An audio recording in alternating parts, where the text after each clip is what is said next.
Magandang araw sa inyong lahat mga ka-viewers. Welcome to my math tutorial. Bago muna tayo mag-proceed sa ating discussion, ay like nyo muna ang video na ito at mag-subscribe sa aking YouTube channel at huwag nyo na rin kalimutan i-click ang notification bell para updated kayo sa aking video na i-upload. Ngayon, ang ating i-discuss sa video na ito, it's all about order of operations. So, ano nga ba ang order of operations? Introduction, addition, subtraction, multiplication, division are called arithmetic operations. The result of these operations are called the sum, difference, product, and quotient respectively. So, kapag sa addition ay um, yeah, ang operation na addition ay pagpa-plus. Pag sa subtraction, ito ay pagbabawas. Sa multiplication, ito din ay tinatawag na repeated addition. And sa division ay ang paghahati ng isang whole number. Then, ang resulta naman tinatawag ay pag sa sum, ito ay addition. Pag sa difference, ito ay subtraction. Pag product, ito ay multiplication. At quotient, ito ay division. So, punta tayo dito sa operation. Addition, ang notation ng addition is A plus B. Then, ang resulta ng addition is tinatawag na sum. Then, sa subtraction naman tayo, notation is A minus B. And the result of the subtraction is a difference. Multiplication, the notation of multiplication ay A dot B, or A and B, or A close open parenthesis and B close and open parenthesis, and the result is the called product. And next is division, A over B, or A slash B. B is not equal to 0. Dito naman sa division ay pwede siyang naka-fraction form, or pwede yung naka-slash, or pwede rin yung division symbols. Tapos, B is not equal to 0. Dapat ang B daw sa denominator natin ay hindi siya magiging 0. Kasi pag nagiging 0 yon is tinatawag yun na undefined. So, tawag sa resulta sa division ay quotient, or also as ratio. So, order of operations. There are steps to perform order of operations. Number 1, start with the innermost parenthesis, grouping symbols, and work outward. Sabi dito, magsisimula muna tayo sa naka-parenthesis na numbers. Ay na, addends. So, and number 2, perform all indicated multiplication and divisions working from left to right. Dito naman sa number 2 is unahin mo na yung multiplication from left to right, tapos division sunod from left to right din. Number 3, perform all additions and subtractions working left to right. Ganun din ang katulad din siya sa number 2, but addition and subtraction naman yung mangyayari.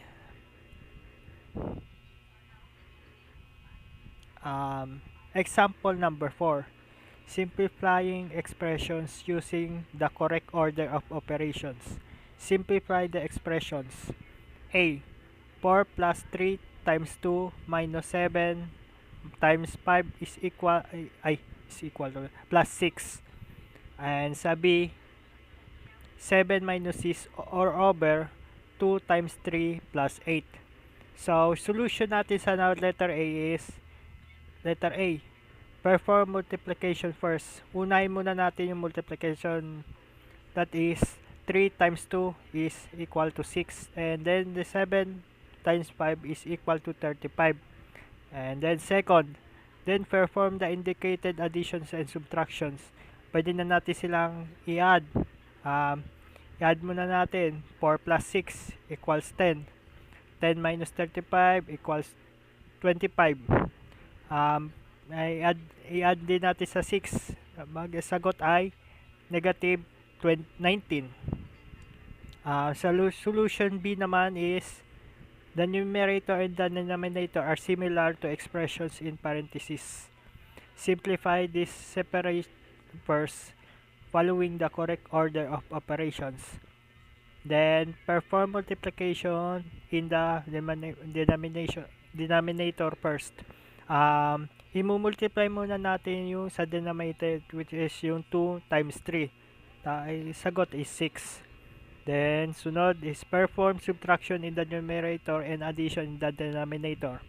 I-perform na natin yung operation. Magiging 7 minus 6 equals to magiging 1. Then 6 plus 8 is equal to 40. Kaya ang sagot is 1 over 14. Next, dito na mag-solve na tayo about sa order of operations. So, go to the pen, gamit pen. 5 plus 2 times 3 minus 7. Kopyahin muna natin yung ano niya, yung solution. 5 plus 2 times 3 is equal to 7. Diba sabi sa sa order of operations procedure, unay mo na is parenthesis. Dahil wala naman silang parenthesis, proceed na tayo sa multiplication, which is yung 2 times 3. Ano na natin, i-perform na natin agad yung multiplication. 2 times 3, sagot is 6. Then minus 7.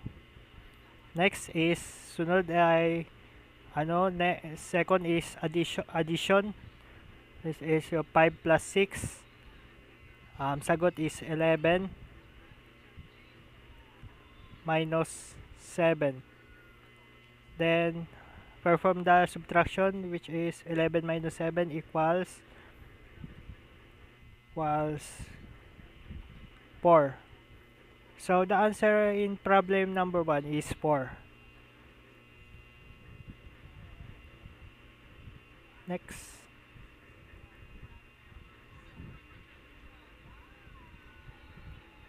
Next.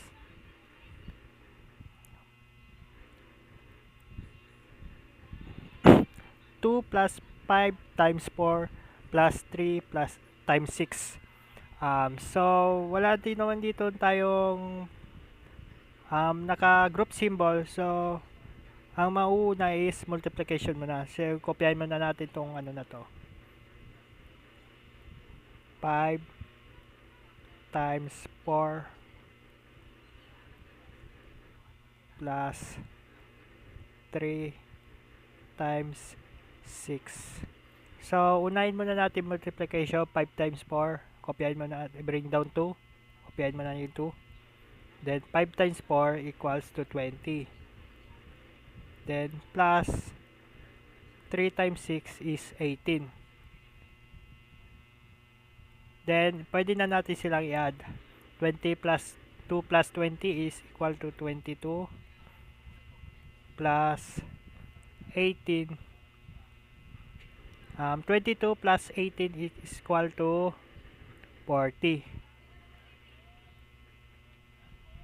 So, the answer of the second problem is 40.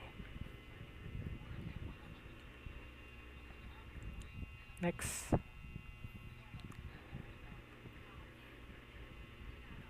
2 times open 5 plus 7 times 4 minus 20.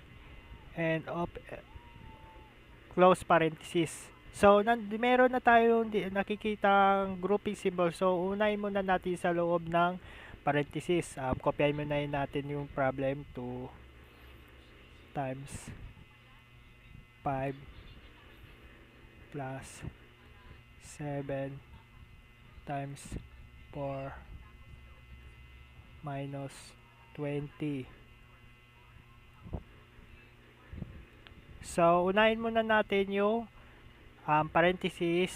Sunod is multiplication. So, yung 7 times 4, iano na natin. 2 times 5. 7 times 4 is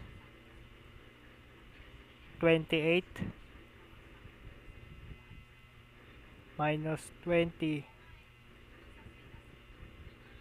Then, sunod is addition. 5 plus 28 magiging 33. Copy muna natin yung 2. Minus 20. Then, next is 2 times 33 minus 20 is 13. Then 2 times 3 is equal to 26. So the answer in problem number 3 is 26.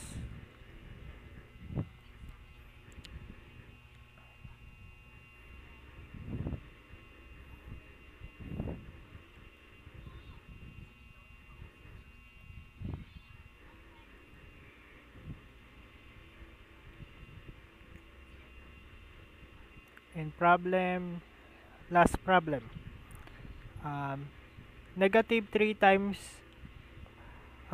open 2 plus 7 close parenthesis plus 8 times open 7 minus 2 times 1 close parenthesis.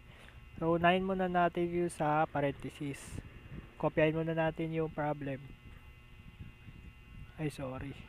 Maling ballpen. 3 times 2 plus 7 plus 8 times 7 minus 2 times 1. So, unahin muna natin sa parenthesis. Copy yung negative 3 times 2 plus 7 is 9. Then plus 8. Then times 7. 2 times 1. 2 times 1 is 2. Then 7 minus 2 is 5. Then next is multiplication. That negative 3 times 9 is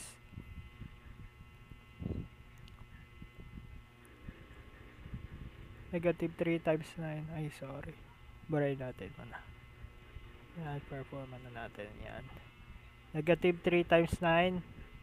9, 18, 27. Negative 27. 27 times 8 times 5 is 40 plus 40. Then 27, negative 27 minus 40 is positive 13. So the answer positive 13. So the answer in the last problem is 13.